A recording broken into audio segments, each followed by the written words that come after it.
ஜனவரி 23 பிரதமர் மோடி கலந்துகிற பொதுக்கூட்டம் சென்னையில் நடைபெறும் அப்படின்னு அறிவிக்கப்பட்டிருக்கு. தமிழகத்தில் தேர்தல் பரபரப்பு சூடு பிடிச்சிருக்கு. தேர்தல் சம்பந்தமான வேலைகள், கூட்டணி தொடர்பான வேலைகள், கூட்டணி பேச்சுவார்த்தைகள், தொகுதி பங்கீடு, இந்த மாதிரி நிறைய பரபரப்பான வேலைகள் இப்பவே ஆரம்பிச்சிட்டாங்க. ஏன்னா இந்த மாசம் இறுதியிலையோ இல்லைன்னா அடுத்த மாசம் துவக்கத்திலேயோ தேர்தலுக்கான தேதி அறிவிக்கப்படும் அப்படின்னு சொல்லியிருக்காங்க. ஏப்ரல் 10 தேர்தலை நடத்தி முடிக்க வேண்டும் அப்படின்னு தேர்தல் ஆணையம் ஒரு ஏற்பாடு செய்யப்பட்டிருக்கிறதா ஒரு தகவல் வந்திருக்கு. இந்த நிலையில தான் பிரதமர் மோடி வர 23 மதுரையில பொதுக்கூட்டத்தில் பேசுவார் அப்படின்னு ஒரு அறிவிப்பு ஏற்கனவே வெளியிடப்பட்டிருந்தது. மதுரையில் இருக்கிற பாண்டிகோவில் பக்கத்தில் இருக்கிற அம்மா திடல்ல இந்த பொதுக்கூட்டம் நடைபெறும், பிரதமர் மோடி கலந்துக்கிற பொதுக்கூட்டம் நடைபெறும் அப்படின்னு ஒரு அறிவிப்பு வெளியிடப்பட்டு அதுக்கான ஏற்பாடு நடைபெற்றுச்சு. அரங்கம் அமைக்கிற வேலைகள், அந்த இடத்தை சரி பண்ற வேலைகள் நடந்துச்சு.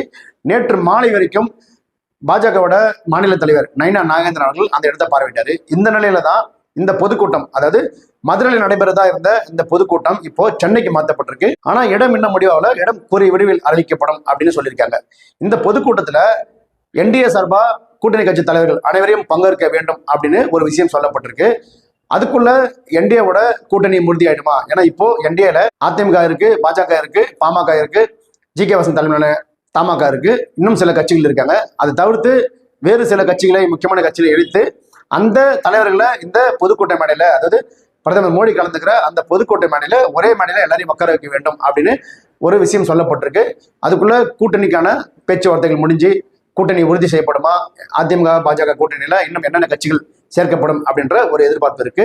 ஜனவரி 23 பிரதமர் மோடி கலந்து கூட அந்த பொதுக்கூட்ட மேடைக்கு முன்னாடி இந்த விஷயங்கள் உறுதிப்படுத்தப்படும் என்று எதிர்பார்க்கப்படுகிறது.